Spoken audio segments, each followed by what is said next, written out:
शिव शक्ति के इस विस्तृत और भावनात्मक एपिसोड का सार इतना समृद्ध और जटिल है कि इसे एक ही परिच्छेद में समेटना चुनौतीपूर्ण ही नहीं बल्कि आवश्यक भी लग रहा है।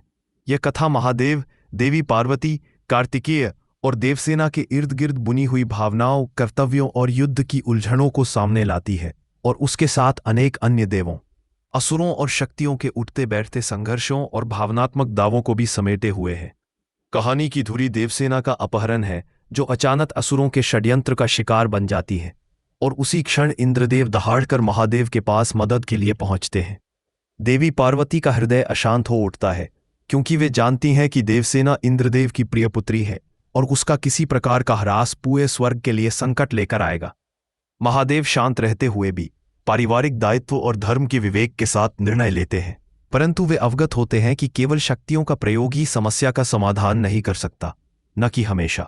कार्तिकेय की भूमिका यहाँ पर मान्य है, न केवल एक योद्धा बल्कि एक पुत्र, एक रक्षक और बाद में प्रेमी की तरह उभरता है। जब कार्तिकेय को यह ज्ञात होता है कि देवसेना पर आक्रमण हुआ है, तो उसके भीतर एक ऐसी अग्नि जल उठती है जो उसे शाश्वतता और आदर के साथ युद्ध का निर्णय लेने पर विवश कर देती है। कथा में केशी नामक असुर या किसी सामरिक सेनानायक का बखान आता है, जो देवसेना के अपहरण का मुख्य कारण है और जिसकी नीयत न केवल स्वर्ग पर आक्रमण करना थी बल्कि देवत्व को हानि पहुंचाना भी थी। इंद्रदेव का आक्रोश और उनकी चिंता दृश्यों में इस बात का प्रतिबिंब है कि किस प्रकार पुत्र के प्रति पिता का प्रेम, राज्य धर्म और स्वर्ग की सुरक्षा एक साथ उलझाती है।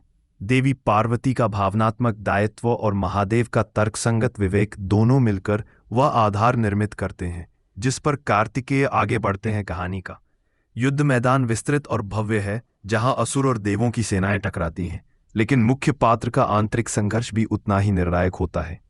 कार्तिकेय की बहादुरी और रणनीति दर्शाती है कि केवल पराक्रम ही नहीं बल्कि सुनियोजित योजना, त्याग और बंधुत्व की भावना भी महान विजय की कुंजी होती है।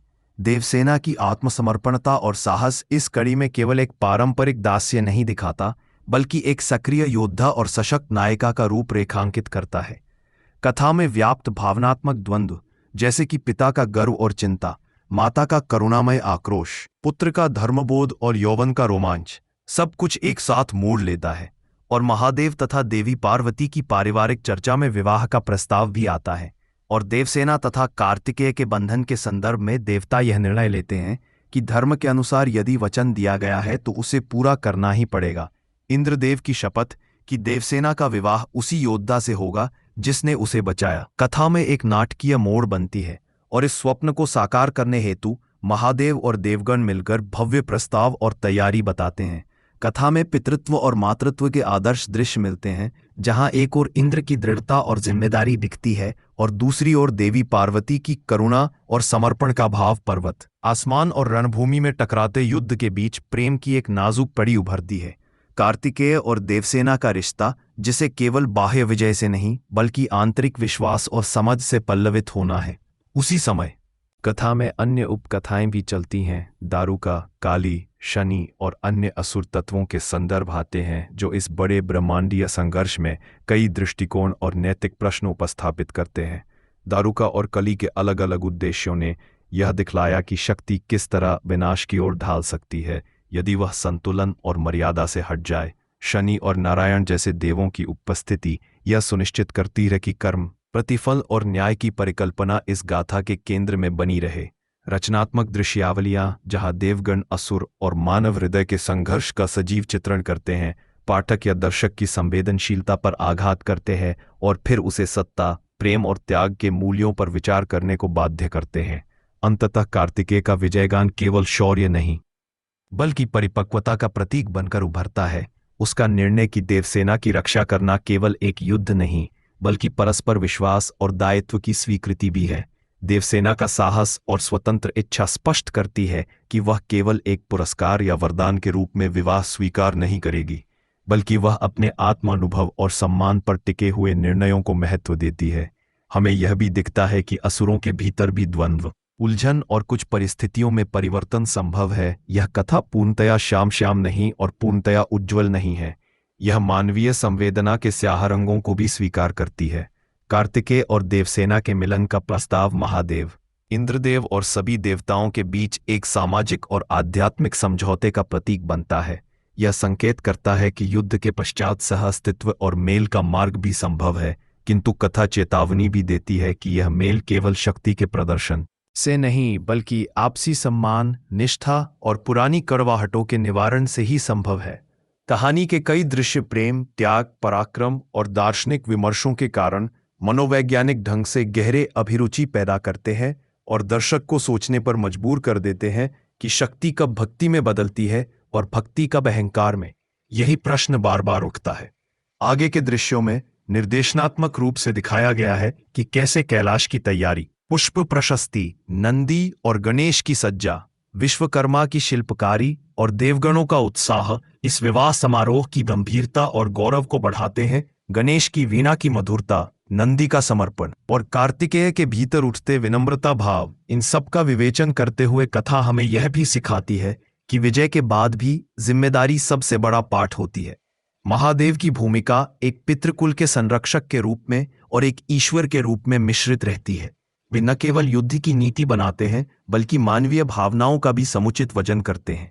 इसी बीच कथा में कई छोटे मोटे दृश्य आते हैं जहां देवगणों के निजी विरोधाभास, असुरों की आंतरिक राजनीति और कुछ पात्रों के अतीत के प्रसंग मिलते हैं जो कहानी के बहुआयामी पहलुओं को और गहरा बनाते हैं।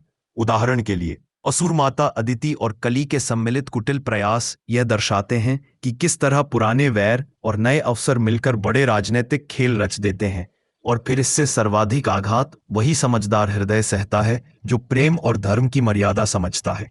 कथा का शिल्प यह भी दिखाता है कि कैसे एक छोटे से क्षण में लिया गया निर्णय, जैसे इंद्र का कठोरता या महादेव का मौन, पूरी सृष्टि के संतुलन को झटका दे सकता है। इसीलिए संवाद और क्रिया के बीच का अंतर इस गाथा में बार बार स्पष्ट किया गया है। इस पूरे प्रसंग में दर्शाया गया भाव की तीव्रता, जैसे माता पार्वती का रोष, इंद्र का वचनबद्धता और कार्तिकेय की निश्चय क्षमता, प्रसंग को श्रृंगारिक और तीव्र दोनों बनाती है। देवसेना का चरित्र विशेष रूप से महत्वपूर्ण है क्योंकि वह न सिर्फ शौर्य का प्रतीक है बल्कि विवेकशीलता और आत्मसम्मान का प्रतीक भी बनी रहती है। उसके निर्णय यह संकेत करते हैं कि प्रेम में स्वायत्तता और सम्मान का होना अत्यंत आवश्यक है। कथानक के कुछ दृश्य निजी क्षणों में बहुत संवेदनशील हो जाते हैं। जब कार्तिकेय अपने पिता महादेव के साथ आंतरिक विचार बांटता है, जब देवी पार्वती गहन शोक और आशा के मिश्रित भाव में अपने पुत्र की सुरक्षा की कामना करती हैं, तब कथा मानवीय दैविकता के बारीक पहलुओं को उजागर करती है। एक ओर जहां युद्ध की कला, अस्त्र शस्त्र और रणकला का प्रभावी विवेचन मिलता है, वहीं दूसरी ओर कथा में दार्शनिक संवाद और नैतिक प्रश्नों का अनुपात भी समान रूप से प्रशस्त है। यह दर्शाता है कि शौर्य और सत्य के बीच संतुलन बनाए रखना किस प्रकार आवश्यक है। इस प्रकार समग्र रूप से यह एपिसोड दर्शकों को न केवल एक एक्शन दृश्य देता है बल्कि एक गहन सामाजिक और आध्यात्मिक संवाद का अनुभव कराता है, जहां विवाह, वचन, बलिदान और विश्वास जैसे तत्व आपस में जुड़कर एक समृद्धि कथा रचते हैं।